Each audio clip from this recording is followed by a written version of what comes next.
کہ اللہ نے مجھے شاید زیادہ آزمایا اور باقی لوگوں سے زیادہ کامیابی دی. یعنی مختلف چیزوں میں زندگی میں نے بڑے بڑے گولز رکھے.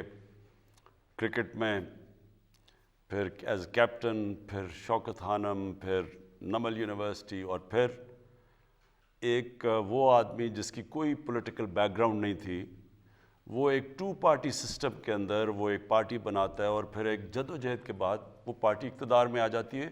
اور 2 پارٹی سسٹم جو دنیا میں کہیں نہیں ٹوٹتا. یہ یاد رکھیں کہ جدھر 2 پارٹیز ہیں وہ تیسری پارٹی کا آنا ناممکن ہے. امریکہ میں دیکھ لیں، انگلینڈ میں دیکھ لیں، اس وقت اب ہندوستان میں دیکھ لیں، جدھر بھی دیکھ لیں. تو لہٰذا کہنے کا مقصد یہ ہے کہ یہ ساری چیزیں جب میں کرنے گیا، تو جس طرح آج آپ کہہ رہے ہیں کہ مدینہ کی ریاست ایک یہ ایسے خواب ہی نہ رہ جائے، تو یہ سب نے مجھے زندگی میں کہا کہ یہ چیزیں نہیں ہو سکتی. جو بھی میں نے کام کیا ہے دنیا کہتی تھی یہ چیزیں نہیں ہو سکتی. اور وہ کیوں کہتی ہے دنیا؟ یہ یاد رکھیں، اور میں نوجوانوں کے لیے بھی بات کر رہا ہوں کہ کبھی آپ لوگوں کی باتوں سے یہ نہ ہو کہ اپنی خواب کے پیچھے نہ جائیں. دنیا ہمیشہ وہ چیزیں کہے گی جو ساری دنیا کرتی ہے، لیکن جب آپ کوئی ہٹ کے چیز کریں گے تو دنیا آپ کو ڈسکریج کرے گی کہ یہ نہیں ہو سکتا. تو پہلے تو میں یہ آپ کو بتا دوں کہ اللہ نے انسان کے اندر وہ طاقت دی ہے.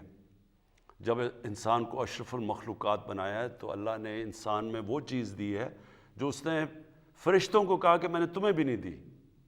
تو ہم اس کی عظیم مخلوق ہیں، ہمارے میں بہت صلاحیتیں ہیں. ہم کیونکہ کہیں نہ کہیں راستے میں اپنی خواب کے پیچھے نہیں جاتے، ہم اپنے دل کی خواہشوں کے پیچھے نہیں جاتے، ہم ڈر جاتے ہیں، ہم معاشرے ہمیں کہتا ہے کہ یہ نہیں ہو سکتا، تو ہم راستے میں وہ کام نہیں کرتے جو ہمارا دل کہتا ہے. ہم پھر وہ کام کرتے ہیں جو کہ ساری دنیا چاہتی ہے ہم کریں. آج تک دنیا میں کسی نے بھی کوئی بڑا کام کیا ہے تو ہر آدمی، ہر اس انسان کو دنیا نے کہا یہ نہیں ہو سکتا. جب پہلا آدمی ماؤنٹ ایورسٹ پہ چڑھا تھا، دنیا کے سب سے اونچے پہاڑ پہ، تو اس سے پہلے تو یا مر گیا تھا کوئی یا فیل ہو گیا تھا. تو لوگوں نے اسے کہا کہ تم نہ کرو، یا دیوانہ ہے جو کہ کوشش کر رہا ہے. تو یہ یاد رکھیں کہ انسان کا جو دل کہتا ہے اس کے پیچھے جانا چاہیے، اور پھر جب جائے گا تو پل جلا کے جائے کہ اب اس کی واپسی کوئی نہیں ہے. یعنی اگر میں نے یہ فیصلہ کیا کہ انشاءاللہ یہ ہمارا مدینہ کے ریاست کے اصولوں پہ ایک عظیم قوم بنے گی، تو اس کے بعد کوئی دوسرا راستہ نہیں ہے. اب آ جائیں جی مدینہ کی ریاست، یہ سمجھ رہے ہیں. اور انشاءاللہ اب ہم پاکستان کے اندر 7، 8 اور 9 کلاسز میں ہر سکول کے اندر سبجیکٹ رکھ رہے ہیں سیرت نبی، کہ وہ کیا تھی مدینہ کی ریاست، کیونکہ لوگوں کو پتہ ہی نہیں ہے اس چیز کا. وہ کوئی ایک چیز ملک میں خراب ہوتی ہے وہ کہتے ہیں جی مدینہ کی ریاست کدھر گئی.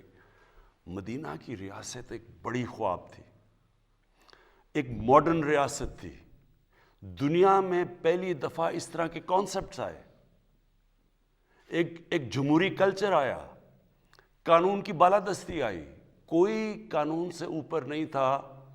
جب نبی صلی اللہ علیہ وسلم نے کہا کہ میری بیٹی بھی قانون توڑے گی تو اس کو بھی سزا ملے گی، کوئی قانون سے اوپر نہیں تھا. پھر ایک انسانیت کا نظام تھا جس کو فلاحی ریاست کہتے ہیں. ریاست نے اپنے کمزور طبقے کی ذمہ داری لی تھی. یہ بڑے کانسیپٹ تھے. پھر میرٹ تھی، پھر انسانی حقوق تھے. انسان کا جو بھی رنگ ہو، جو بھی دین ہو، سب قانون کے سامنے ایک برابر تھے. یعنی یہ جو سوچ تھی، جو نبی صلی اللہ علیہ وسلم کا آخری خطبہ تھا، وہ ہیومن رائٹس کا، جو آج UN کا چارٹر دیکھ لیں تو وہ تب انہوں نے تقریباً 1500 سال پہلے وہ چارٹر دیا تھا انسانیت کا. تو یہ سارے جو کانسیپٹس تھے یہ ماڈرن کانسیپٹس تھے. اور جب بھی مسلمان دنیا کوئی مسلمانوں کی تاریخ میں جو ملک ان اصولوں پہ گیا ہے وہ اوپر چلا گیا، اور جو مسلمان ملک نہیں بھی ہے جب وہ ان اصولوں پہ جاتا ہے وہ اوپر چلا جاتا ہے. اور جو ان سے پیچھے ہٹ جاتا ہے، جو بدقسمتی سے ہم ہٹ گئے ہیں، تو تب وہ ملک نیچے جاتا ہے، جو ہماری آج حالات ہے. تو یہ مدینہ کا ریاست، یہ یاد رکھیں، یہ ایک جد و جہد کا نام ہے. یہ سوئچ آن آف نہیں ہوتا کہ مدینہ کی ریاست آ جاتی ہے. ساری قوم مل کے ایک بڑی خواب کی طرف جاتی ہے, محنت کرتی ہے, قربانیاں دیتی ہے, مشکل وقت سے نکلتی ہے, لیکن پھر کیونکہ مدینہ کی ریاست نبی صلی اللہ علیہ وسلم کی سنت تھی, وہی قوم اٹھ جاتی ہے اور عظیم قوم بن جاتی ہے. اور انشاءاللہ یہ بننے جا رہی ہے پاکستان ایک عظیم قوم. جی اگلے کالر سے ہم بات کریں گے. ہمارے ساتھ لائن پر ہیں گلگت سے شعیب. جی آپ مخاطب ہیں پرائم منسٹر عمران خان سے. السلام علیکم سر. جی وعلیکم السلام. سر میں شعیب بول رہا ہوں گلگت سے. مجھے بڑی خوشی ہے سر کہ میں ایک ایسے وزیر اعظم سے بات کر رہا ہوں ملک کے تاریخ کے جو کہ براہ راست عوام سے بات کرنا چاہتے ہیں, ان کے مسائل سننا چاہتے ہیں. تو سر میرے بنیادی طور پہ 2 سوال ہیں. ہلو جی جی آ رہی آواز. ہاں سر میرے بنیادی طور پہ 2 سوال ہیں. پہلا سوال میرا یہ ہے کہ سر گلگت بلتستان جو ہے وہ سی پیک کا گیٹ وے ہے. پہلے پیپل پارٹی کی گورنمنٹ آئی 2009 میں, 2015 میں مسلم لیگ نون کی گورنمنٹ آئی. انہوں نے ایک پروجیکٹ بھی گلگت بلتستان کے لیے نہیں رکھا سی پیک میں. سر اتنا بڑا گیٹ وے ہے, پورے پاکستان میں بڑے بڑے مہنگا پروجیکٹ ہیں, گلگت بلتستان کے لیے بہت بڑی زیادتی ہے, گلگت بلتستان کے لوگوں کے لیے. سر میرا دوسرا کوشچن یہ ہے کہ 21ویں صدی میں بھی ہم اس وقت گلگت بلتستان کے لوگ جو ہیں وہ 18 گھنٹے کی لوڈ شیڈنگ کا سامنا کر رہے ہیں. اس وقت پوری جو ہماری جو ہے نا اکانومی ہے, ہماری جو تعلیم ہے, ہمارے عام پبلک ہے, وہ سفر کر رہی ہے پورے گلگت بلتستان کے تمام 10 اضلاع میں. سر شدید ترین لوڈ شیڈنگ ہے سردی میں, نہ ہیٹنگ کے لیے کوئی مسئلہ ہے وہ ہم کر سکتے ہیں نہ, اور میرا تمام مسئلے جو ہے نا وہ بجلی کے ساتھ ہی. اگر ہماری بجلی کا ایشو جو حل ہو جاتا ہے تو ہم بہت سے مسئلے سے وہ ہمارے وہ ہو جائیں گے سر. تو میری گزارش یہ ہوگی کہ سر یہ جو سی پیک میں ہے اس میں ہمارے جو شونٹر پاس اور گلگت چترال ایکسپریس وے کو اگر رکھ دیں تو ایک تو یہ ہوگا کہ ہمیں کراکرم ہائی وے کے متبادل ہمیں سڑک ملے گی, اور ہمارا جو سفر جو ہوگا وہ سال بھر جاری رہے گا, پورے 4 سال کے 12 مہینوں میں. تو میرے ہی سوال ہے, آپ کی بڑی مہربانی سر. جی اچھا, میں آپ کو پہلے تو گلگت بلتستان کے اوپر جو چیز کہنا چاہتا ہوں, یہ آپ نے سمجھنی ہے بات. ہر جگہ کا ایک خاص چیز ہوتی ہے کہ وہ جس کو کمپیریٹیو ایڈوانٹیج کہتے ہیں, کہ وہ باقی جگہوں سے اس میں کوئی خاص چیز ہوتی ہے جو وہ ڈیولپ ہو سکتی ہے, ہر جگہ پہ ہے. مثلا کبھی بھی گلگت بلتستان کراچی یا فیصل آباد یا سیالکوٹ کی طرح کا انڈسٹریل ہب نہیں بن سکتا, آپ جو مرضی کر لیں وہ نہیں ہو سکتا. لیکن گلگت بلتستان وہ جگہ بن سکتی ہے جو دنیا کا ٹورزم کا ہب بن سکتا ہے. آپ کو میں مثال دیتا ہوں کہ سوئٹزرلینڈ جو سارا جو گلگت بلتستان یا ناردرن ایریاز ہمارے ہیں, سوئٹزرلینڈ اس سے آدھا ہے, اس کا سائز اس سے آدھا ہے. اور سوئٹزرلینڈ ٹورزم میں ہر سال $80 ارب کماتا ہے. اب یہ سوچیں کہ پاکستان ساری جو ایکسپورٹ کرتا ہے وہ $25 ارب ہے, سارا پاکستان, اور صرف سوئٹزرلینڈ اپنی ٹورزم سے $80 ارب کماتا ہے. تو جو گلگت بلتستان ہے وہ دگنا ہے سوئٹزرلینڈ سے. یہاں کے پہاڑ اس سے بہت زیادہ بڑے ہیں, یہاں خوبصورتی اس سے بہت زیادہ ہے, کیونکہ میں نے تو سوئٹزرلینڈ دیکھا ہوا ہے اور سارا گلگت بلتستان دیکھا. یہ سمجھ لیں کہ اگر ہم کانسنٹریٹ صرف ٹورزم پہ کریں, یہ سارا علاقہ وہ خوشحال ہو سکتا ہے جو آپ سوچ بھی نہیں سکتے. ہاں سی پیک کے بھی راستے میں ہیں, بالکل ٹھیک ہے. ہاں کئی ایسی ہم وہاں انڈسٹری لگا سکتے ہیں, یہ بھی ٹھیک ہے, ہر قسم کی انڈسٹری وہاں نہیں لگ سکتی. لیکن یہ میں آپ کو کہہ دوں کہ جو اب میری سوچ ہے, میں نے آپ کے چیف منسٹر سے میری بات چیت بھی ہوئی ہے کہ انشاءاللہ ہم پورا اب زور لگا رہے ہیں کہ ہم نے اس کو ٹورزم کا ہب بنانا ہے. دوسری چیز جو بجلی کی آپ نے بات کی, یہاں ہے ہائیڈرو الیکٹریسٹی. اب تک مسئلہ یہ رہا ہے کہ وہاں اگر ہائیڈرو الیکٹرک یعنی پانی پہ بجلی بنائیں گے تو اس کو کیسے, اتنا لمبا وہ راستہ ہے, اس کو نکالیں گے کیسے. لیکن میں نے فیصلہ کیا ہے, اور یہ میں نے پچھلے ہفتے ہی آرڈر کیا ہے, کہ ہم ایک گرڈ اسٹیشن بنانے لگے ہیں گلگت بلتستان میں, کیونکہ ہمیں پتہ ہے وہاں مسئلہ آپ کو پڑا ہوا ہے بجلی کا. دوسری چیز, ہم چھوٹے چھوٹے ہائیڈرو بجلی یعنی پانی کے اوپر بجلی کے وہ جنریشن کے پلانٹس لگانے لگے ہیں, یہ بھی ہم اب کرنے لگے ہیں. تو اور تیسری چیز سڑکیں. آپ نے بات ٹھیک کی کہ ٹورزم تب ہوتی ہے جب ایک ایریا کو ایک سڑک کھول دیتی ہے ٹورزم کے لیے. وہ بھی ہم نے 2 ایسی سڑکیں پلان کی ہوئی ہیں جو یہ سارا آپ کا علاقہ کھل جائے گا, اور یہاں ٹورزم آگے ہی جو ابھی بھی ٹورزم ہے, جو لوکل ٹورزم ہے, وہی گلگت بلتستان میں دگنی تگنی ہو گئی ہے. لیکن اگر ہم نے یہ سڑکیں بھی مزید کھول دیں تو آپ دیکھیں گے کہ لوگوں کو وہاں ایسی خوشحالی آ سکتی ہے آپ کو کہ جو لوگ گلگت بلتستان میں باہر جا کے نوکریاں کرتے ہیں ان کو جانے کی ضرورت نہیں پڑے گی. جی, گزارش یہ ہے کہ بہت سے لوگ کوشش کر رہے ہیں بات کرنے کی, تو اپنے سوال کو مختصر رکھیے گا تاکہ زیادہ سے زیادہ لوگوں کو موقع مل سکے وہ سوال کر سکیں. 051-921-0809. ہمارے ساتھ اب لائن پر ہیں ارشد اکرم تربت سے. جی ارشد صاحب. السلام علیکم.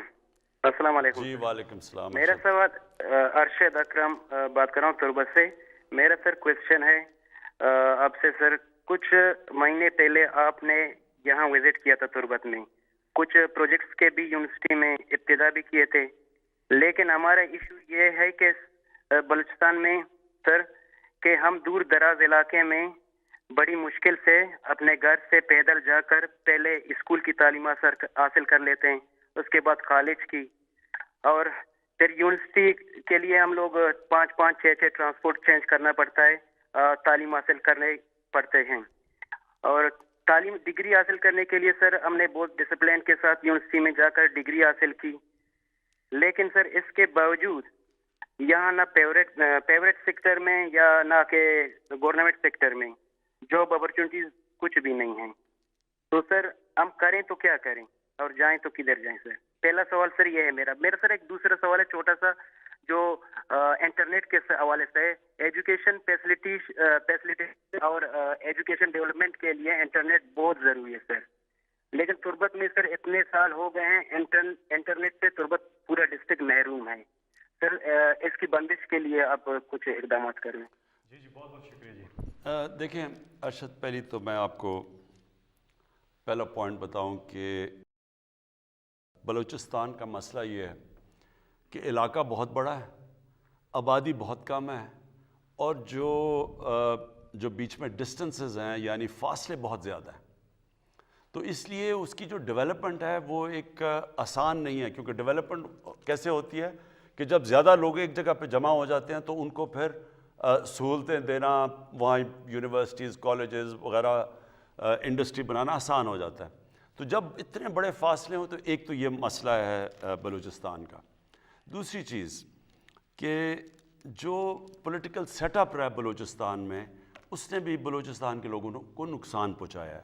ہوا کیا ہے کہ وہاں جو پولیٹیکل لوگ آئے ہیں بلوچستان میں, انہوں نے بجائے اس کے کہ وہاں کا پیسہ نیچے تک جاتا وہ اوپر ہی رہ گیا ہے. تو جو ایک اچھا بلدیاتی نظام آنا چاہیے تھا جو بلوچستان کے لیے بہت ضروری ہے کہ آپ کا ڈائریکٹ پیسہ گاؤں میں جائے, جو دور دراز علاقے کے گاؤں ہیں ادھر پیسہ جائے, وہ پیسہ چلا جاتا ہے اوپر اور وہ وہاں سے نیچے جاتا نہیں ہے. تو اس کے لیے ایک بلدیاتی نظام بہت ضروری ہے بلوچستان میں. یہ میں دوسری آپ کو بات کر رہا ہوں. اب آگے میں تربت بھی گیا تھا اور ہم نے ایک پیکج دیا.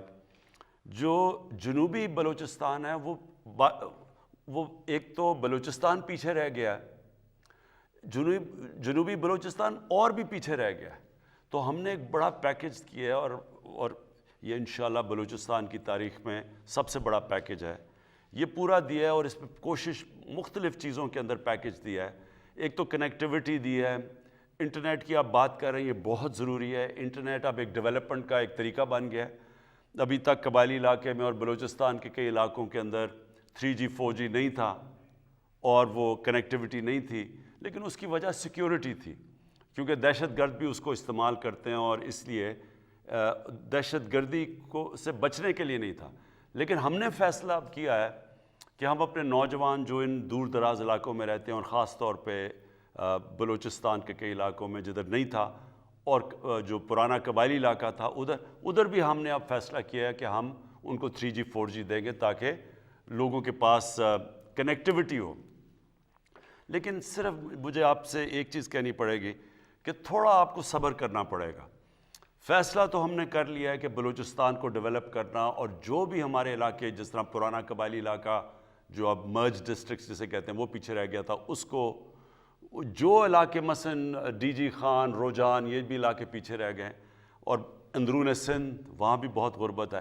ہم نے فیصلہ تو کیا ہے اب ان کو ڈیولپ کرنا، لیکن تھوڑا سا آپ کو صبر اس لیے کرنا پڑے گا کہ گورنمنٹ کے پاس جو جس طرح کی وسائل چاہیے وہ اس وقت ہمارے پاس ہیں نہیں، اور ہمارے پاس جیسے جیسے وسائل بڑھتے جائیں گے ہم کریں گے. اور میں یہ آپ کو کہہ دوں کہ بلوچستان میں جو مدنیات مثلا جو آپ کی منرل ویلتھ ہے، جیسی یہ نکلے گی ہماری کوشش ہے کہ وہ ادھر ہی خرچ ہو، تاکہ وہاں کے لوگوں کو پہلے ہم ان کو اوپر اٹھائیں اور پھر اس کا کسی اور علاقے میں جائے.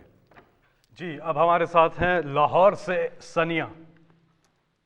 السلام علیکم پرائم منسٹر صاحب، آپ سے ہماری بہت سی امیدیں وابستہ ہیں. آپ نے غریب کو چھت دینے کا وعدہ کیا، جیسے روٹی کپڑا مکان ایک سیاسی نعرہ تھا، اس طرح آپ کی حکومت نے پاکستان ہاؤسنگ سے غریب عوام کو گھر کا وعدہ کیا. سر مجھے کیا بینک قرضہ دے گا؟ میرے یہ نہ کچھ گروی رکھنے کو میرے پاس کچھ ہے، تو مجھے یہ گھر کیسے مل سکیں گے؟ یہ اچھا آپ نے کہا، اس کی بات کر لی. اچھا اب میں آپ کو ذرا سمجھاؤں کہ پاکستان کا جو سسٹم کیسا بنا اور کیوں ہم نے یہ لو کاسٹ ہاؤسنگ، یہ وہ طبقہ جو کہ خرید ہی نہیں سکتا گھر، کیوں ان کے لیے پورا پروگرام لے کے آئے جو نیا پاکستان ہاؤسنگ ہے. دیکھیں ساری دنیا میں گورنمنٹ گھر نہیں بنا کے دیتی، کوئی بھی دنیا میں گورنمنٹ، امیر سے امیر گورنمنٹ بھی سب کو غریب لوگوں کو گھر نہیں بنا کے دے سکتی. تو ہم ایک سسٹم لے کے آئے ہیں، اور وہ آپ نے سمجھنا وہ کیا ہے. ہم نے یہ فیصلہ کیا کہ ہم پہلے تو بینکوں سے قرضے لینے کا سسٹم ہم نے شروع کیا. پاکستان میں آپ کو پتہ، ساری دنیا میں آپ ذرا میں یہ بھی ذرا سمجھ لیں، امریکہ کے اندر، برطانیہ میں، یورپ میں 80% بینک جو لوگ گھر لیتے ہیں وہ بینکوں سے قرضے لے کے لیتے ہیں، جس کو مارگیج کہتے ہیں، ہاؤس فائنینسنگ، یعنی بینک فائنینس کرتے ہیں لوگوں کے گھر. تو 80% جو لوگ گھر لیتے ہیں وہ بینکوں سے قرضہ لے کے لیتے ہیں. ملیشیا میں 30% لوگ بینکوں سے قرضہ لے کے لیتے ہیں، گھر بناتے ہیں. ہندوستان میں 10% لوگ یعنی مارگیج فائنینسنگ کرتے ہیں، اور پاکستان میں 0.2%. یعنی ہمارا کوئی یا کیش ہے تو گھر بناؤ، نہیں تو گھر ہی نہیں بنا سکتے. تو لہٰذا ہم نے جو سسٹم لے کے آئے، پہلے ہم نے ایک فور کلوجر لا ہے جو رکاوٹ بنا ہوا تھا. یعنی اگر بینک کسی کو پیسے دیں، کیوں نہیں پیسے دیتے تھے؟ کیونکہ اگر وہ کسی کو پیسے دیں اور وہ گھر نہ بنائے تو ان کا پیسہ ڈوب جاتا تھا، بینک پیسے نہیں دیتے تھے. لہٰذا ایک عدالت کے اندر ہمیں بڑی 2 سال لگے وہ قانون جو پھنسا ہوا تھا، جو قانون، اس کو کلیئر کرتے ہوئے. اس کو کہتے ہیں فور کلوجر لا. اب یہ جو رکاوٹ ختم ہو گئی ہے، اب بینک قرضہ دے سکتے ہیں. لیکن اس کے لیے بھی بینکوں کو پریکٹس ہی نہیں ہے قرضے دینے کی، کیونکہ انہوں نے کبھی چھوٹے لوگوں کو قرضے ہی نہیں دیے. تو لہٰذا میں خود بینک مینیجر سے، سارے جو بینکس کے ہیڈز ہیں ان کو ملا ہوں. ہم یہاں میٹنگ کرتے ہیں ہر جمعرات کو. مقصد یہ ہے کہ بینکوں کو اب ٹرین کریں کہ وہ چھوٹے لوگوں کو قرضے دیں، جو تنخواہ دار ہیں، جو مزدور ہیں، جو جن کے پاس کیش نہیں ہے گھر بنانے کا. اور ہم نے کیا ہے کہ ہم نے گورنمنٹ سبسڈائز کر رہی ہے، یعنی 5% سے زیادہ گورنمنٹ سبسڈائز کر رہی ہے. پھر پہلے لاکھ گھر جو بنیں گے، 3 لاکھ روپیہ ہر گھر کو سبسڈی دے گی گورنمنٹ. اور اس سے کیا ہوگا، جتنے لوگ کرایہ پہ خرچ کرتے ہیں، اپنا جو مہینے کا کرایہ دیتے ہیں، وہی کرایہ دینے کے بجائے وہ اس کو قسطوں میں دے دیں گے بینک کو. تو ہوگا کیا کہ وہ بجائے کرایہ دینا کہ وہ قسطیں دیں گے، وہ گھر ان کا اپنا ہو جائے گا. یہ ہے ہمارا پروجیکٹ، یہ شروع ہو گیا ہے. آہستہ آہستہ لوگوں کو سمجھ آ رہی ہے، بینکس بھی آہستہ آہستہ سمجھ رہے ہیں. لیکن انشاءاللہ یہ اب آپ ٹی وی پہ اشتہار دیکھتے ہوں گے، بینکس اب اشتہار دے رہے ہیں، بینکس خود کہہ رہے ہیں کہ لوگ آ کے تو ہمارے سے قرضے لیں. تو یہ ہمارا جو ہے، یہ پہلی دفعہ پاکستان میں ہو رہا ہے کہ عام آدمی جس کے پاس پیسے نہیں ہیں، جو تنخواہ دار ہے، جو مزدور ہے، اس کو بھی موقع مل جائے گا کہ اپنا گھر بنا لے۔ جی اگلے کالر ہیں ہمارے ساتھ، نمبر ہے 0519210809، اظہر محمود اوان۔ جی السلام علیکم۔ وعلیکم السلام سر، میرا کوشچن ہے بنیادی طور پہ ناموس رسالت صلی اللہ علیہ وسلم اور اسلاموفوبیا پہ۔ خان صاحب کی ماشاءاللہ جو سپیچ تھی UN میں سر، وہ بہت امپریسو سپیچ تھی، لیکن اس کے بعد پھر انٹرنیشنلی 2-3 ایونٹس ہوئے۔ اب چاہیے تو یہ تھا کہ انٹرنیشنلی کچھ ایسی ویل انٹیگریٹڈ مربوط حکمت عملی ہوتی اور اسلامی ممالک کو ساتھ ملا کر سب ایسا کام کیا جائے کہ جس سے یہ ایشو پرماننٹلی ریزالو ہو جائے، ختم ہو جائے۔ تو اس سلسلے میں سوال یہ ہے کہ سر اس سلسلے میں آپ کی کیا حکمت عملی ہے کہ آئندہ آنے والے دنوں میں کیا کوئی ایسا مضبوط پلان بن سکتا ہے کہ جس سے عالمی سطح پر اس ایشو کو اس طرح سے دوبارہ سے نہ اٹھایا جائے اور دنیا کے 1.5 ارب مسلمانوں کے دلوں کو اس طرح سے ٹھیس نہ پہنچائی جائے؟ اس کے لیے کیا کوئی عملی اقدامات کیے جا رہے ہیں؟ دیکھیں، یہ ہماری بڑی بدقسمتی ہے مسلمانوں کی کہ یہ شروع ہوا ہے 1989 سے، جب سلمان رشدی نے کتاب لکھی اور اس کے اندر اس نے گستاخی کی ہمارے نبی صلی اللہ علیہ وسلم کی شان میں۔ تو تب سے مغرب کے اندر یہ سلسلہ شروع ہوا پچھلے 30 سالوں سے۔ ہوتا کیا تھا کہ مسلمان کو تکلیف پہنچتی تھی جب یہ اس طرح کی کوئی ان کی شان میں گستاخی ہو۔ اس کے بعد وہاں مغرب میں کوئی رائٹس یا یہاں بھی لوگ سڑکوں پہ نکلتے تھے، کیونکہ مغرب کو اس چیز کی سمجھ نہیں تھی، کیونکہ وہاں وہ بالکل دین کو اور طرح لیتے ہیں، وہ تو اس کو اس طرح نہیں لیتے جس طرح ہم لیتے ہیں، اور نہ ہی ان کو سمجھ ہے کہ مسلمانوں کو کتنی تکلیف ہوتی ہے، کہ کیسے نبی صلی اللہ علیہ وسلم ہمارے دلوں میں رہتے ہیں، ہمیں اپنی فیملی سے زیادہ تکلیف ہوتی ہے، یعنی کوئی چیز ہمیں اتنی تکلیف نہیں دیتی جتنی جب ان کی شان میں کوئی گستاخی کرتا ہے۔ لیکن مغرب کو یہ سمجھ نہیں آتی، کیونکہ وہ کہتے ہیں جی فریڈم آف سپیچ ہے ہماری اور ہم آزادی رائے کے نام پہ ہم جو بھی کر لیں، حالانکہ وہاں کئی چیزیں آزادی رائے میں نہیں آتی۔ میں جب پرائم منسٹر بنا، میں نے پہلے OIC میں اس چیز کو اٹھایا، پھر میں یونائٹڈ نیشنز کی جنرل اسمبلی میں اس کو اٹھایا، پھر پریزیڈنٹ اردوغان اور مہاتر محمد، ہم نے تینوں نے مل کے اس کے اوپر بات چیت کی کہ مغرب کو سمجھایا، لیکن وہاں کئی تو فتنہ جان کے کرتے ہیں، زیادہ تر لوگوں کو سمجھ نہیں ہے۔ تو جب فرانس میں ہوا، پھر صرف 2 پرائم منسٹرز نے اس کے اوپر بات کی، جو ایک پریزیڈنٹ اردوغان تھے اور دوسرے میں تھا۔ ہم نے جب اس کے اوپر فرانس میں یہ کارٹون نکلے، اب دیکھیں مسئلہ کیا ہے، جب تک مسلمان ملک کے ہیڈ سب مل کے اس کے اوپر ایک آواز میں بات نہیں کریں گے، یہ مسئلہ حل نہیں ہونے لگا۔ اور میں نے سارے مسلمان ہیڈز کو خط بھی لکھے، یہ جب فرانس کے اندر ابھی ہوا تو میں نے سارے مسلمان سربراہوں کو خط لکھے اور کہا ان کو کہ ہم سب کو مل کے ایک آواز میں کہنا پڑے گا کہ یہ آزادی رائے کی آڑ لے کے مسلمانوں کو تکلیف نہ پہنچائیں، نبی صلی اللہ علیہ وسلم کی شان میں گستاخی کر کے۔ اب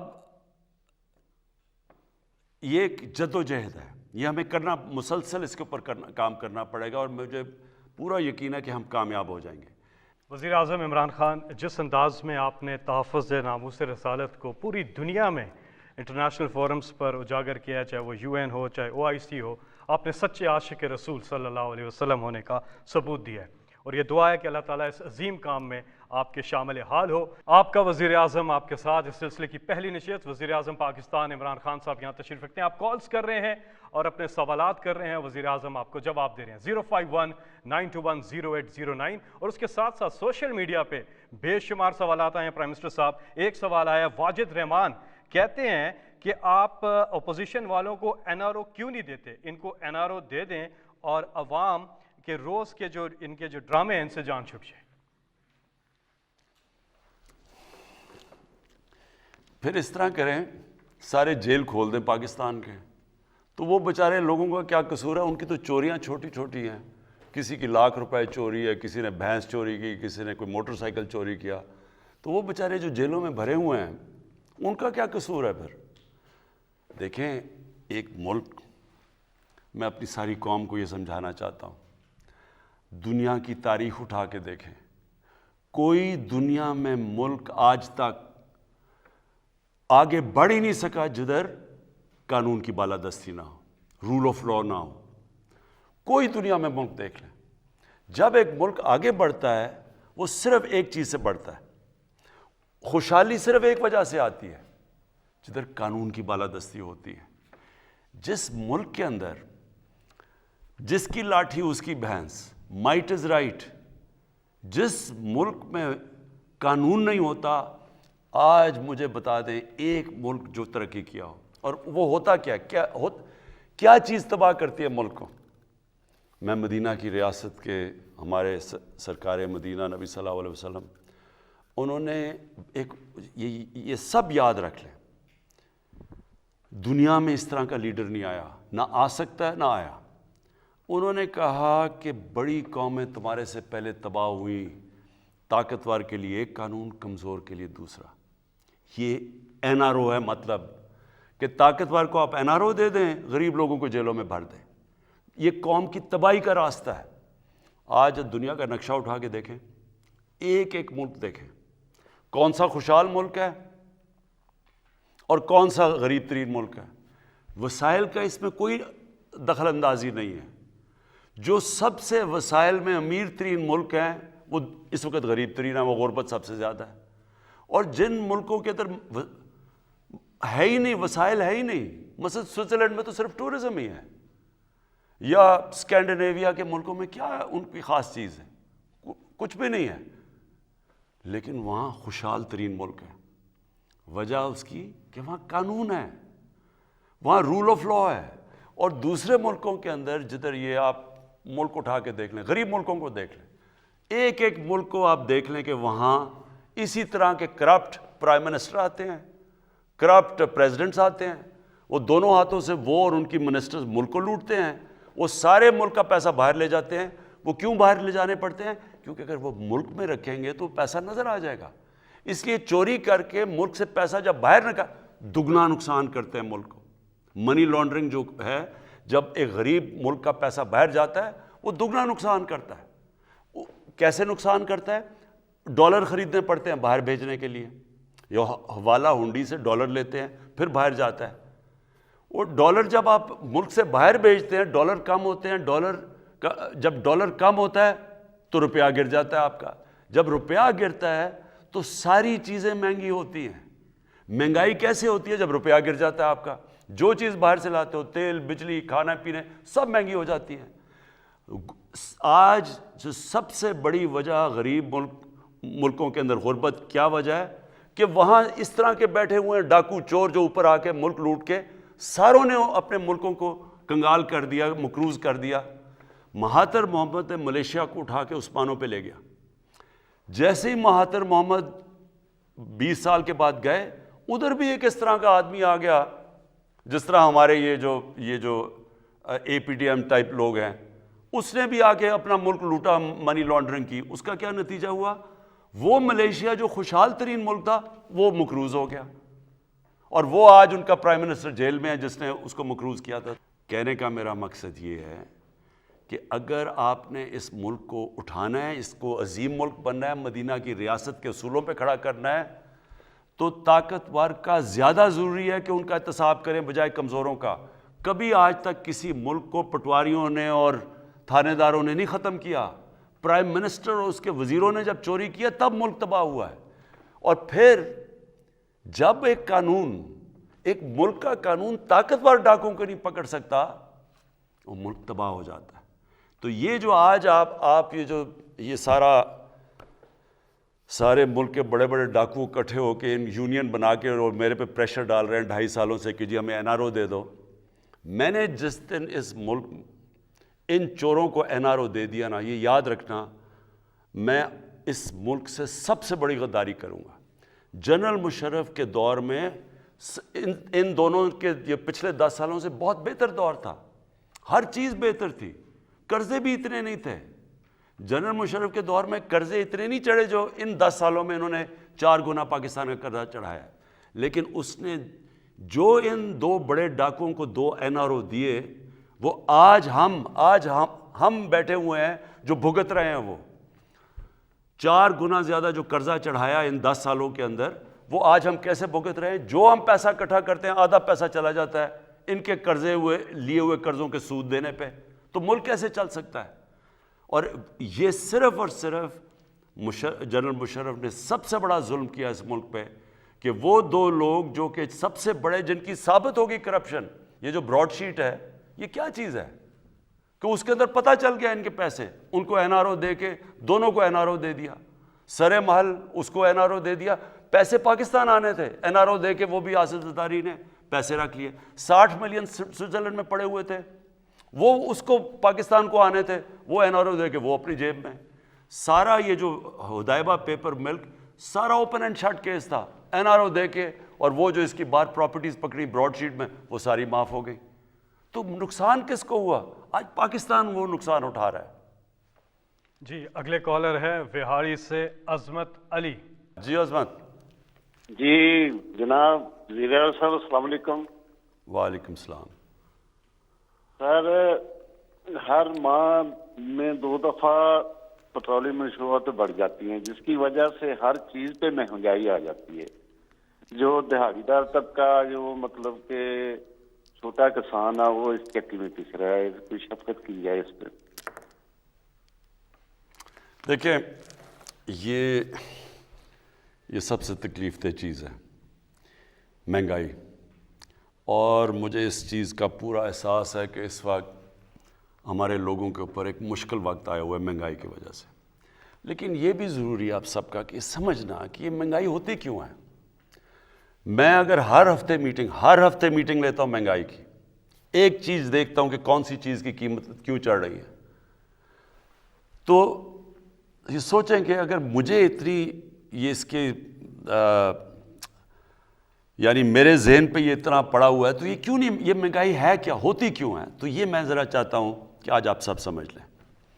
دیکھیں مہنگائی کی سب سے بڑی وجہ کیا ہوتی ہے؟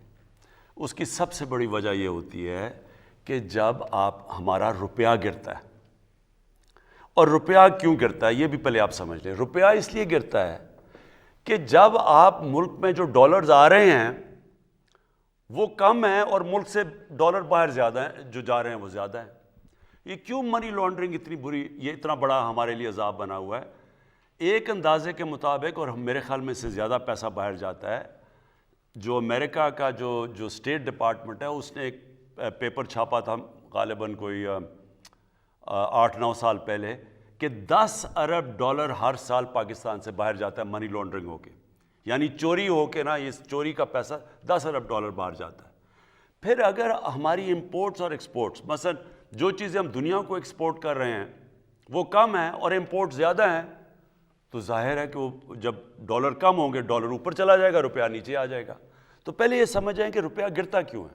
جب ہمیں حکومت ملی تو جو اس ملک کے اندر امپورٹس تھیں، جو ڈالر ملک سے باہر جا رہے تھے وہ 60 ارب ڈالر تھے، اور ایکسپورٹس جس سے ملک میں ڈالر آنے تھے وہ 20 ارب ڈالر تھی۔ پاکستان کی تاریخ کا سب سے بڑا یہ خسارہ تھا جس کو ٹریڈ گیپ کہتے ہیں، اور جو کرنٹ اکاؤنٹ ڈیفیسٹ تھا، یعنی کہ جو ٹوٹل ڈالر ملک سے باہر جاتے ہیں اور اندر آتے ہیں، یعنی جو ہم ریمیٹنسز بھی شامل کر لیں، تو وہ 20 ارب ڈالر تھا، جو سب سے زیادہ پاکستان کی تاریخ کا خسارہ تھا۔ اس سے کیا ہوا؟ جیسی ہماری حکومت آئی پریشر پڑ گیا روپے پہ، اور پچھلی حکومت نے اربوں ڈالر خرچ کیا تھا روپے کو اوپر رکھنے کے لیے۔ وہ کیا کرتے ہیں، جب روپے پہ پریشر پڑتے ہیں تو اب ڈالر پھینکنے شروع ہو جاتے ہیں مارکیٹ میں، تو ہمارے پاس ڈالر ہی نہیں تھے مارکیٹ میں پھینکنے کے لیے، کیونکہ ہمارے پاس ریزروز ہی نہیں تھے۔ ہم بلکہ جو ہمیں قسطیں دینی تھی باہر وہ بھی نہیں ہم دے پا رہے تھے، تو لہٰذا روپے نے گرنا تھا۔ تو میں صرف آپ کو اب یہ سمجھانا چاہتا ہوں پہلے تو کہ روپیہ کتنا گرا۔ ہمارے دور پہ روپیہ گرا 24.1%، اور ہمارے دور میں کہہ رہا ہوں 18-19 میں، 2018 اور 19 میں جو روپیہ گرا ہمارے دور میں گرا 24.1%. ہمارے سے پہلے بھی روپیہ گرا تھا, وہ گرا تھا جب پیپلز پارٹی آئے. جب پیپلز پارٹی آئے تو روپیہ گرا 25.5%. 2008-9 میں 2008 جب ان کا روپیہ گرا تو جو سی پی آئی, اور یہ سارے آپ دیکھ سکتے ہیں اسٹیٹسٹکس, جو کنزیومر پرائس انڈیکس جسے کہتے ہیں, جو بتاتا ہے کہ کتنی مہنگائی ہوئی, وہ 17% تھی. اور ہمارے 18-19 میں جب 24.1% روپیہ گرا تو 7.3% تھی. اور یہ آپ دیکھ سکتے ہیں, یہ بیورو آف اسٹیٹسٹکس کے اندر یہ لکھا ہوا بتایا ہوا آپ کو.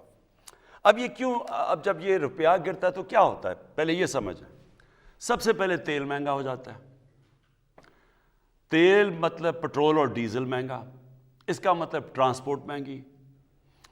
اس کے بعد بجلی مہنگی, کیونکہ آدھی بجلی بنتی ہے تیل سے, اور پھر جو باقی بجلی کے کانٹریکٹ سائن کیے ہوئے ہیں وہ سارے ڈالرز میں کیے ہوئے ہیں. تو جیسے ہی روپیہ گرا, جو ڈالر کی چیزیں ساری مہنگی ہو گئی. پھر جو ہم چیزیں امپورٹ کرتے ہیں, سب سے پہلے گھی, تقریباً سارا گھی ہم امپورٹ کرتے ہیں باہر سے, وہ مہنگا.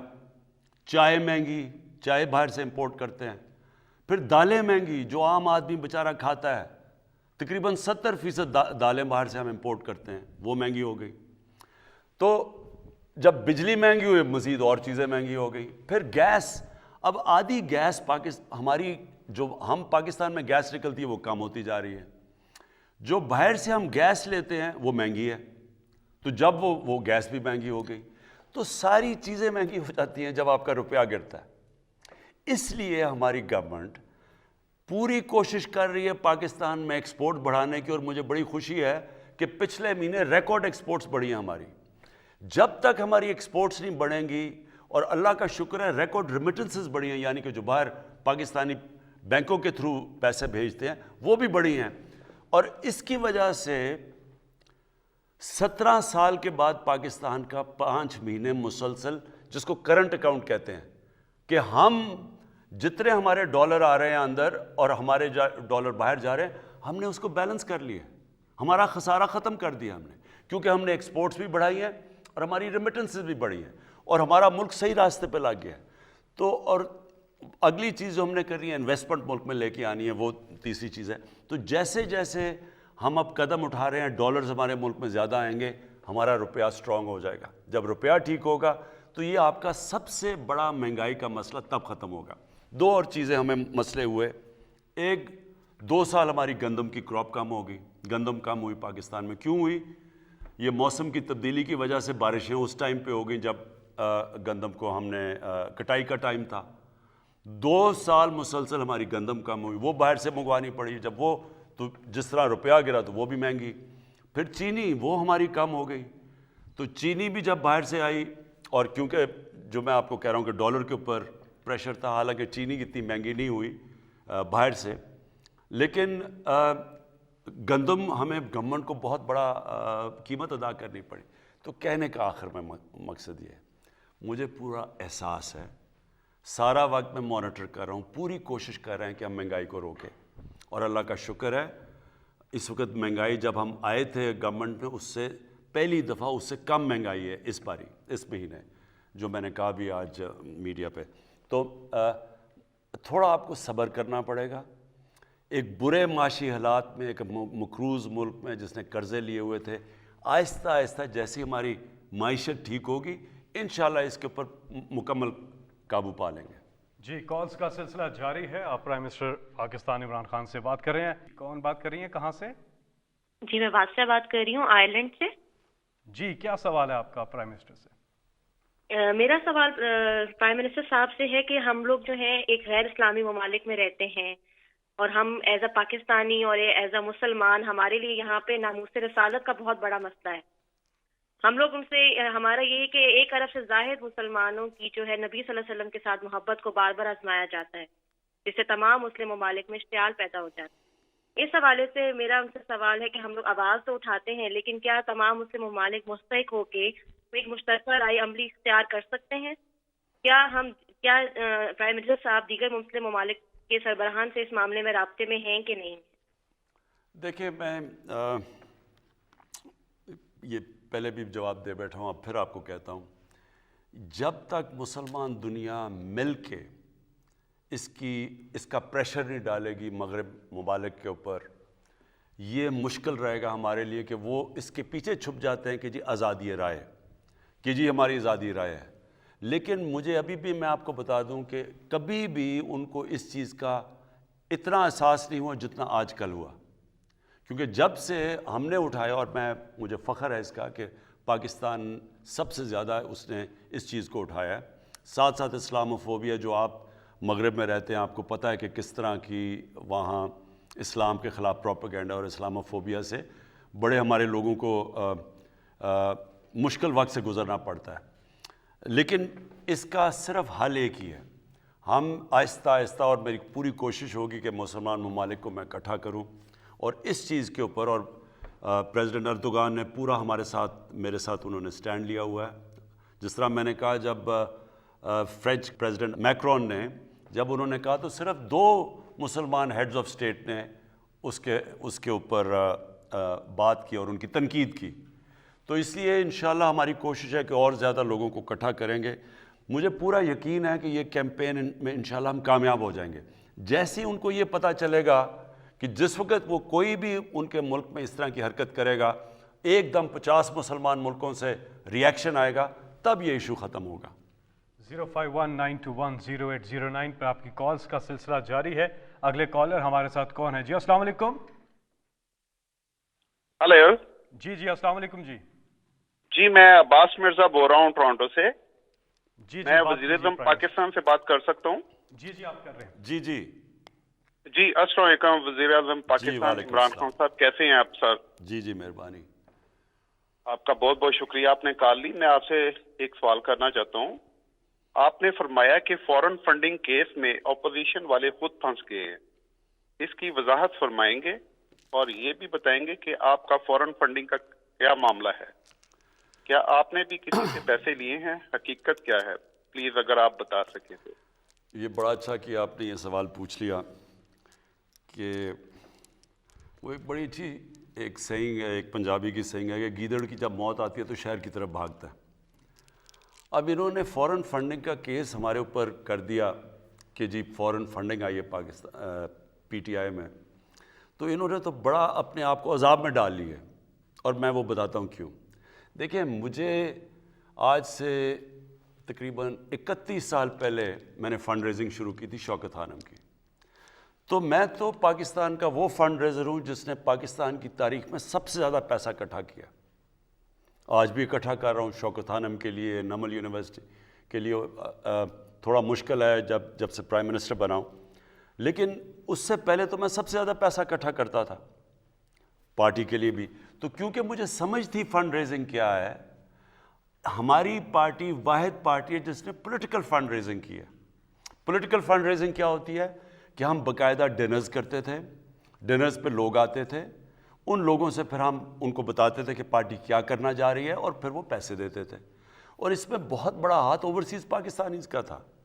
میں نے اوورسیز پاکستانی سے جب شوکت خانم کے لیے شروع میں پیسے اکٹھے کیے آج سے 20-25 سال پہلے، تو سب سے زیادہ اوورسیز پاکستانی نے مجھے پیسے دیے تھے. اور میرا انٹریکشن اوورسیز پاکستان سے کیوں زیادہ تھا؟ کیونکہ کرکٹ کے ذریعے میں ساری دنیا پھرتا تھا اور ادھر اوورسیز پاکستانی ملتے تھے مجھے. تو لہٰذا ہمارا جو پیسہ اکٹھا ہوا یہ بالکل پولیٹیکل فنڈ ریزنگ سے، اور ہمارے پاس وہ واحد پاکستان کی تاریخ کی پارٹی ہے. 40,000 ڈونرز کے ہمارے پاس ایڈریسز اور پتہ اور فون نمبرز ہیں، کہ آج وہ 40,000 ڈونر جنہوں نے ہمیں پیسے دیے ہیں، آپ کسی کو بھی کال کر کے پوچھ سکتے ہیں کہ جی آپ نے پیسے دیے یا نہیں. اب یہ پارٹیز ہیں، میں ان کو چیلنج کرتا ہوں کہ یہ 100 ڈونرز کے نام مجھے دے دیں. ہمارے 40,000 ہیں نا، یہ آپ کو 100 ڈونرز کے نام نہیں دے سکیں گے، کیونکہ انہوں نے فنڈ ریزنگ جیسے کی ہے وہ میں جانتا ہوں کیسے کی ہے. ایک تو یہ جو بڑے بڑے قبضہ گروپ انہوں نے پالے ہوئے تھے، ان سے پیسے لیتے تھے. یہ جو قبضہ گروپوں کے گھر گر رہے ہیں نا بڑے بڑے آپ دیکھ رہے ہیں، یہ سارے گورنمنٹ نے پالے ہوئے تھے. ان کو پناہ دے رہے تھے یہی پولیٹیکل پارٹیز، یہ نون لیگ کے نیچے بڑے بڑے قبضہ گروپ خود ان کو پناہ دیتے تھے, پولیس ان کو ہاتھ نہیں لگا سکتی تھی. اب یہ جس کا بھی گھر گرائے, یہ اور بھی سیاستدانوں کے گھر گرائے ہیں, یہ لینڈ رجسٹری میں ان سب کے وہ بتایا ہوا ہے کہ زمین کون سی ہے, کس کی زمین ہے. یہ کوئی اس طرح کوئی گورنمنٹ نہیں کر رہی, یہ عدالت میں جا کے بتا سکتے ہیں کہ جی یہ زمین میری ہے. تو وہ عدالت کے اندر ہمارے پاس ان کی پہلے انکوائری کی گئی, چیک کیا گیا, یہ جو ساری زمینیں ہیں یہ انہوں نے گورنمنٹ کی قبضہ کیے ہوئے, جن کے اوپر بلڈوزر لگے ہوئے ہیں اب. اور یہ وہ لوگ تھے, کیوں ان کو پالتے تھے, ان کو پیسے دیتے تھے, فنڈز دیتے تھے, ان کے گھر کے خرچے دیتے تھے, ان کی, کیونکہ یہ جو پیسہ بناتے تھے ان کی پارٹی فنڈنگ کرتے تھے, ان کے جلسے جلوس کرتے تھے, جدھر قیمے کے نان ان کو دینے پڑتے تھے وہ بلانے کے لیے اپنے لوگوں کو. تو میں اس لیے کہہ رہا ہوں کہ یہ اب اس کو الیکشن کمیشن کو منطقی انجام تک پہنچانا چاہیے. ایک تو ان کے پاس ڈونر بیس ہی نہیں آپ کو نظر آئے گا. دوسری چیز, جہاں تک جو فورن فنڈنگ کا اصل تو مقصد یہ ہے کہ کوئی باہر کی حکومت آپ کو پیسے نہ دے کوئی, اور کیونکہ وہ اگر آپ کو پیسے دے گی اور آپ پاور میں آئیں گے, آپ کو وہ انفلوئنس کر سکتی ہے, آپ کی فورن پالیسی افیکٹ کر سکتی ہے. یہ بھی اگر تحقیقات کی جائیں کہ کیا ان کو فارنرز نے پیسے دیے یا نہیں دیے, کیا وہ جو فضل الرحمان ہے وہ بتا سکتا ہے کہ اس کو اتنی دیر اس نے پارٹی کیسے چلائی ہے, کیا وہ یہ کہہ سکتا ہے کہ مجھے کسی لیبیا نے نہیں پیسے دیے, کیا نواز شریف کہہ سکتا ہے کہ اسامہ بن لادن سے اس نے پیسے نہیں لیے بے نظیر کی گورنمنٹ گرانے کے لیے. بے نظیر کی سٹیٹمنٹ ہے اس کے اوپر, اس نے کتاب میں لکھا ہوا ہے. خالد خواجہ جنہوں نے پیسے دیے تھے نواز شریف کو اسامہ بن لادن سے, اس نے ایفیڈیوٹ دیا ہوا کہ میں نے اسے پیسے دیے تھے. تو یہ تو خود پھنس گئے ہیں. جی اگلے کالر ہمارے ساتھ ہیں عارف والا سے ارشاد صاحب.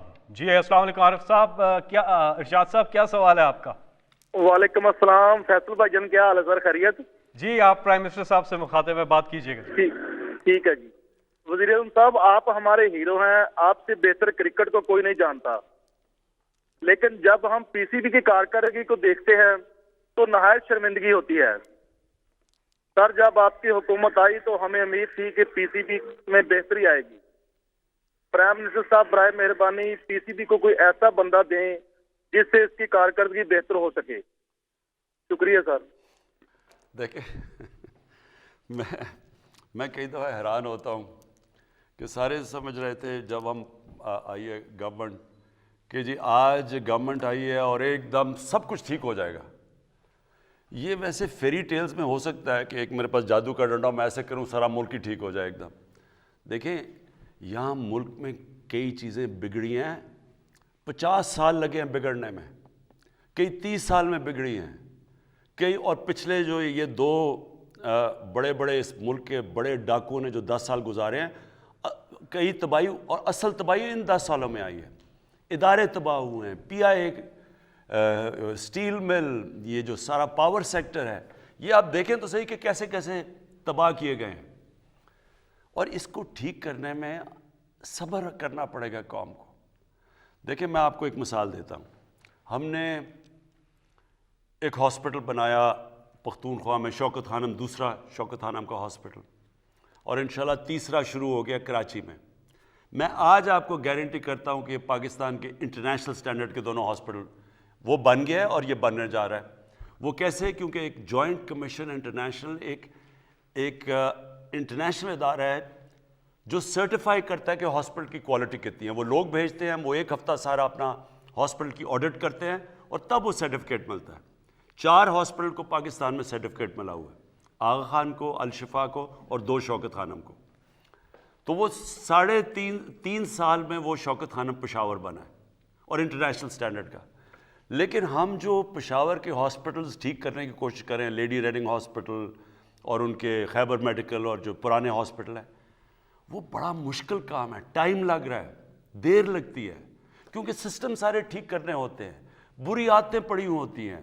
پھر گورنمنٹ کے ہاسپٹل ہیں, وہ قانون آ جاتا ہے, وہ سٹے آرڈرز آ جاتے ہیں. تو ایک نیا ہاسپٹل بنانا آسان ہے, اور انشاءاللہ کراچی کا ہاسپٹل شروع ہو گیا ہے. میں آج آپ کو کہہ رہا ہوں کہ پاکستان کا سب سے ماڈرن اور بہترین ہاسپٹل بنے گا انٹرنیشنل سٹینڈرڈ کا. لیکن پرانے سسٹم کو ٹھیک کرنا ٹائم لگتا ہے. اب پنجاب پولیس ہے, کہتے ہیں جی پنجاب میں دیکھیں ڈکیتیاں یہ ہو گیا وہ ہو گیا. اب پنجاب پولیس ایک دن میں تو نہیں خراب ہوئی, یہ 2 سالوں میں تو نہیں ہوئی. پنجاب پولیس کے اوپر ایک رپورٹ ہے لاہور ہائی کورٹ میں 1993 کے اندر رپورٹ تھی. آئی جی عباس خان نے لاہور ہائی کورٹ نے پوچھا جی کہ کیوں اتنی زیادہ پنجاب پولیس کیوں نہیں ٹھیک پرفارم کر رہی, کرپشن کیوں اتنی زیادہ ہے. تو آئی جی عباس خان نے پوری ایک رپورٹ دی. اس رپورٹ کا ایک پیراگراف ہے, انہوں نے کہا کہ 25,000 لوگ میرٹ کے بغیر بھرتی کیے گئے. یہ میں 93 کی بات کر رہا ہوں کہ اس دور میں, اور اس میں پیسے لے کے پولیس والوں کو بھرتی کیا گیا. اور پھر ایک سینٹنس کہتا ہے کہ اور کئی لوگ جو مجرم تھے ان کو پولیس میں بھرتی کیا گیا. تو یہ ایسے نہیں کہ آج آپ سمجھ رہے ہیں کہ ایک دم کوئی آئے گا اور ٹھیک کر دے گا. سسٹمز ٹھیک کریں گے, تھوڑا ٹائم لگے گا, لیکن یہ مطمئن ہو جائیں کہ یہ سارے ہم اداروں کو باری باری ٹھیک کریں گے. اور کرکٹ کیسے ٹھیک ہوگی؟ کرکٹ اس راستے پہ نکل گئی ہے. وہ ایسے ہوگی کہ علاقائی کرکٹ جو میں آج سے 40-50 سال سے لگا ہوا ہوں, علاقائی کرکٹ جو شروع ہو گئی ہے, آپ دیکھتے ہیں کہ جب پشاور کا میچ ہوتا ہے یا پشاور زال میں تو سارا کے پی اس کو دیکھ رہا ہوتا ہے. بلوچستان کا ایک کھلاڑی نہیں ہوتا لیکن سارا بلوچستان دیکھ رہا ہوتا ہے ٹیم کو. یہ میں 40 سال سے کہہ رہا تھا کہ علاقائی کرکٹ کو, وہ ہو گئی ہے. اب ایک کھلاڑی کو ڈیولپ ہوتے ہوئے ٹیم کو تھوڑا ٹائم دیں, لیکن انشاءاللہ آپ دیکھیں گے کہ یہ ٹیم مسلسل بہتر ہوتی جائے گی. جی آپ کی کالز کا سلسلہ متواتر جاری ہے. سوشل میڈیا پہ پرائم منسٹر صاحب سوالات آئے ہوئے ہیں. یہ عثمان صاحب ہیں, اس سے ملا جلا سوال ہے جو بھی آپ سے ہوا. عثمان صاحب ہیں, کہتے ہیں فٹنس کے حوالے سے آپ تھوڑی رہنمائی فرمائیے گا کہ آپ خود تو بہت فٹ ہیں, اس کا کیا راز ہے اور آج کل کی روٹین میں آپ کو کیسے ٹائم ملتا ہے؟ آج کل تو بڑا مشکل ہے فٹ ہونا. بلکہ میں دیکھ رہا تھا بشرا بیگم نے ایک وہ ویئنگ مشین دیکھی, تو جب ویئنگ مشین رکھی, میں جب کرکٹ کھیلتا تھا سارا میرا کبھی 185 سے پاؤنڈ سے زیادہ ویٹ نہیں گیا. تو جب مشین پہ کھڑا ہوا تو 200 پاؤنڈ پہ پہنچ گیا ویٹ. وہ اس لیے کہ 8-8 گھنٹے 9-9 گھنٹے میں کرسی پہ بیٹھتا ہوں اور اتنا ٹائم نہیں ملتا مجھے ایکسرسائز کرنے کا. لیکن دیکھیں اللہ نے جب سے دنیا بنائی ہے, میں سب کو ایک چیز کہنا چاہتا ہوں, وہ کامیابی تو اس کو دیتا ہے جو محنت کرتا ہے. اللہ نے آپ کو یہ کہا ہوا ہے کہ جسم جو آپ کا ہے یہ اس کی طرف سے ایک نعمت ہے. اب جتنا آپ اس کی نعمت کا دھیان رکھیں گے وہ آپ کو بیماریاں نہیں ہوں گی. اللہ آپ کو صحت دے گا, اور اچھی صحت سے بڑی نعمت کوئی نہیں ہے. لیکن جو ایکسرسائز نہیں کرے گا اور اپنا کھانا صحیح طرح دیکھ کے نہیں کھائے گا تو اس کے مسئلے مسائل ہوں گے. کالز کا سلسلہ جاری ہے 051-921-0809. اب ہمیں بتایا جا رہا ہے کنٹرول روم سے کہ ہمارے ساتھ ہیں سردار محمد علی ایبٹ آباد سے. جی سردار صاحب. السلام علیکم. جی میرا اسکپر سے یہ ایک سجیشن بھی ہے اور یہ بلین ٹری سونامی کے حوالے سے بھی. جب یہ بلین ٹری لگایا گیا تو اس کی میرا تعلق ہے تحصیل لورا ضلع ایبٹ آباد سے, اور میں ہزارہ کا رہنے والا ہوں. میں اس سلسلے میں جو پچھلے 2 سال سے اس پہ کام بھی کر رہا ہوں. زیتون کے میں نے 1230 پودے پچھلے سال شنکیاری والوں کے توسط سے لگائے تھے ٹی ریسرچ سینٹر کے حوالے سے. تو میں یہ اسکپر کو ایکسپلینیشن دینا چاہتا ہوں کہ ہمارا جو ایریا ہے تحصیل لورا خاص طور پہ, یہ یہاں پہ وائلڈ اولیو بے شمار ہے, اور گورنمنٹ کی پالیسی بھی ہے. تو ہم اس ایریا کو ایک دم سے اپ لفٹ کر سکتے ہیں, خاص طور پہ ہزارہ پورے کو اور تحصیل لورا کو. یہاں پہ اولیو ٹریز جو ہیں وائلڈ اولیو ہیں, ان کے اوپر گرافٹنگ کرائیں. ایک دوسرے نمبر پہ یہ ہے اس کے پر کہ اگر فرض کیا جو پودے آتے ہیں, ایک تو ان کی تعداد آپ کم کریں, اور دوسرا یہ ہے کہ کوالٹی میک شور کریں, کیونکہ ریشو جو ہے اس کی بہت ضروری یہ چیز ہے کہ اس کی جو سکسیس ریشو ہے وہ زیادہ ہونی چاہیے. یہ گورنمنٹ کو خاص طور پہ جنگل والوں کو ٹاسک فورس ان کی بنائیں اور ان سے کہیں کہ اس ایریا میں اچھے طریقے سے اپنے یہ پلانٹیشن کریں. اور خاص طور پہ زیتون کا یہ 1000 سال کے لیے سر پلاننگ کرنی ہوگی ہمیں. دیکھیں میں ایک چیز کہہ رہا تھا, اس کو غلط سمجھا لوگوں نے. میں یہ کہہ رہا تھا کہ بدقسمتی سے ہماری پارلیمنٹری ڈیموکریسی میں ہوا کیا ہے کہ ہم نے لانگ ٹرم پلاننگ نہیں کی. ہم سوچتے ہیں یہاں پچھلے آتے تھے کہ اچھا جی 5 سال کے بعد الیکشن ہونا ہے تو یہ چیزیں کر لو جو 5 سال سے پہلے مکمل ہو جائیں. اور پھر اس سے کیا نقصان ہوا کہ ملک تو تب آگے بڑھتا ہے جب وہ آگے سوچتا ہے, اپنی آنے والی نسلوں کا سوچتا ہے, جو چائنا کر رہا ہے. تو میں کہہ یہ رہا تھا کہ ہم یہ بڑا غلط ہوا ہے. کوئی سوچتا ہی نہیں آگے والی اپنی نسلوں کے لیے. ہم پہلی اس ملک میں پہلی گورنمنٹ اور جماعت ہیں جس نے آگے کا سوچا, یہ جو درخت اگانے کا سوچا ہے پاکستان میں. اور یہ جو آپ نے ابھی بات کی ہے یہ زبردست بات ہے. دیکھیں ہم اربوں روپے کا ہم یہ گھی باہر سے امپورٹ کرتے ہیں. جیسے ہی ہمارا جب روپیہ گرتا ہے تو وہ گھی اور مہنگا ہو جاتا ہے. جو سب سے بہترین تیل ہے کوکنگ آئل یعنی استعمال کرنے کے لیے وہ ہے زیتون کا تیل. اور پاکستان ایک ایسی جگہ ہے کہ ہم جو باہر سے چیزیں امپورٹ کر رہے ہیں, ہم اگر یہ زیتون کو صحیح لگا دیں, یہ تو ایک پورا ایک انقلاب ہے پاکستان میں. ہم زیتون سے ہی اربوں ڈالر کما سکتے ہیں. ہمارے ایسے علاقے ہیں, یہ جو دریائے سندھ کے رائٹ سائڈ پہ جتنا علاقہ ہے, یہ سلیمان کا, یہ نیچے ڈی آئی خان میں, یہ اور نیچے تک, یہ سارا میں نے چیک کروایا ہے, زیتون کے لیے بہترین علاقہ ہے. یہ علاقہ جدھر ہم اسلام آباد میں بیٹھے ہوئے ہیں, یہاں بھی بہترین زیتون اگتا ہے. میں نے اپنے گھر میں زیتون کے پودے لگائے ہیں. تو اب ہم اسی مہینے انشاءاللہ میں بڑی ایک لانچ کر رہا ہوں زیتون کے. ایک تو ہم پیوند کروائیں گے اور پورا ایک زیتون کا انقلاب لے کے آ رہے ہیں. اب ان پہاڑی علاقوں میں جدھر لوگوں کے پاس زیادہ کچھ نہیں ہے, اگر ہم زیتون کے اوپر ہی کریں اور پھر اس کا تیل یہ ہم ایکسپورٹ بھی کر سکتے ہیں, یہ لوکل لوگوں پہ یہ خوشحالی بھی لا سکتا ہے, ہمیں ضرورت بھی نہیں پڑے گی کہ اپنے ڈالر خرچ کرنے کے لیے. تو انشاءاللہ یہ اسی مہینے میں لانچ کر رہا ہوں. جی اگلے کالر ہمارے ساتھ. السلام علیکم. السلام علیکم. جی کون بات کر رہی ہے؟ جی فرح لودھی خان بات کر رہی ہوں میدان سے. جی سوال پوچھیے گا پلیز. جی مسٹر پرائم منسٹر سے سب سے پہلے تو ہم یہ کہیں گے کہ ہماری دعائیں ان کے ساتھ ہیں کہ اللہ ان کے خلوص نیت سے پاکستان کو اسٹیبل کرے. میرا سوال اپ کمنگ سینٹ الیکشنز کے حوالے سے ہے. جیسے کہ ہم سب جانتے ہیں کہ پاکستان میں تو یہ تاریخ رہی ہے کہ سینٹ الیکشن سے پہلے ٹکٹوں کی خرید و فروخت شروع ہو جاتی ہے, اور انفارچونیٹلی پی ٹی آئی کے پاس قانون سازی کے لیے نمبرز بھی پورے نہیں ہیں. تو خان صاحب کا کیا ویژن ہے, کیا فیوچر اسٹریٹجی ہے کہ وہ یہ ضمیر کی تجارت جو ہے سینٹ الیکشن میں کس طریقے سے روکیں گے؟ دیکھیں یہ بڑی ایک شرمناک چیز ہے. یہ 30 سال سے ہو رہا ہے پاکستان میں. سینٹ کے الیکشن میں ایم پیز اپنی ووٹ بیچتے ہیں اور کئی سینیٹر, سارے نہیں, کئی سینیٹرز صرف اور صرف پیسہ دے کے سینیٹرز بن جاتے ہیں. یعنی رشوت دے کے لوگوں کے ضمیر خرید کے وہ سینیٹر بنتے ہیں. اور ہمارے اپنے ایم پیز, سب نہیں, کئی اپنی ووٹ بیچتے ہیں. اور اس لیے نہیں ووٹ دیتے کسی کو کہ وہ ایک پارٹی چاہتی ہے کہ یہ ہمارا کینڈیڈیٹ ہے, وہ اس لیے دیتے ہیں کہ پیسے ملتے ہیں. تو کرپشن تو ادھر سے ہی شروع ہو جاتی ہے.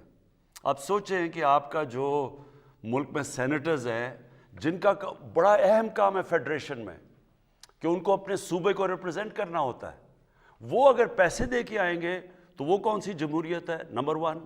اور نمبر 2, جو پیسے دے کے سینیٹر بنے گا وہ حاتم تائی تو نہیں کہ وہ آ کے ملک کی خدمت کرے گا. جو رشوت دے کے سینیٹر بنے گا اس کا مطلب وہ پیسے بنانے آیا ہے. تو کرپشن تو یہی شروع ہو جاتی ہے. تو جب یہ 30 سال سے ہو رہا تھا کبھی کسی نے اس کے اوپر کچھ نہیں کیا. پھر یہ جو مین پارٹیز ہیں, پیپلز پارٹی اور نون لیگ, انہوں نے 2007 کے اندر چارٹر آف ڈیموکریسی سائن کی. دونوں نے کہا کہ اوپن بیلٹ ہوگا, یعنی کہ سیکرٹ بیلٹ نہیں ہوگا, کھل کے لوگ ووٹ ڈالیں گے. ہم نے 2018 میں 20 لوگوں کو پارٹی سے نکالا. وہ پیسے لے رہے تھے, پیسے لے کے انہوں نے ووٹ 20 ایم پیز کو پارٹی سے نکالا. تو میں تب سے کہہ رہا ہوں کہ یہ بیلٹ کو جب سب کو پتہ ہے کہ اس میں رشوت چلتی ہے تو اوپن بیلٹ کریں. کیا وجہ ہے؟ اور یہ دونوں مین پارٹیز نے بھی کہا ہوا ہے. اب ہم اس ہفتے انشاءاللہ ایک کانسٹیٹیوشنل امینڈمنٹ کریں گے. ہم عدالت میں بھی گئے ہوئے ہیں, کانسٹیٹیوشنل امینڈمنٹ بھی کر رہے ہیں. اب میں یہ دیکھنا چاہتا ہوں اور ساری قوم کو میں چاہتا ہوں دیکھیں, آپ سب دیکھیں کہ جب سب کو پتہ ہے پیسہ چلے گا تو یہ کیوں نہیں اس امینڈمنٹ کو بیک کریں گے جدھر اوپن بیلٹ ہو, جدھر یہ اس کی وجہ سے پیسہ نہیں چلے گا. تو یہ اب اس ہفتے ساری قوم دیکھے گی کہ کون کدھر اپنا ووٹ ڈالتا ہے, کیونکہ جو بھی اگر سیکرٹ بیلٹ کے ساتھ جائے گا آپ کو پتہ چل جائے گا کہ وہ یہ کرپشن کا نظام نہیں ختم کرنا چاہتے. جی اگلے کالر ہے برطانیہ سے ہارون خان. السلام علیکم. Assalamu alaikum. Is that the Prime Minister? جی ہارون السلام علیکم. How are you, sir? You okay? G G. All right. Prime Minister Saab, there's just an important message regarding Pakistan International Airlines. As you know, overseas Pakistanis that are very much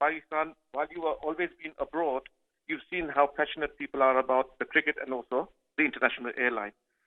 So my question to yourself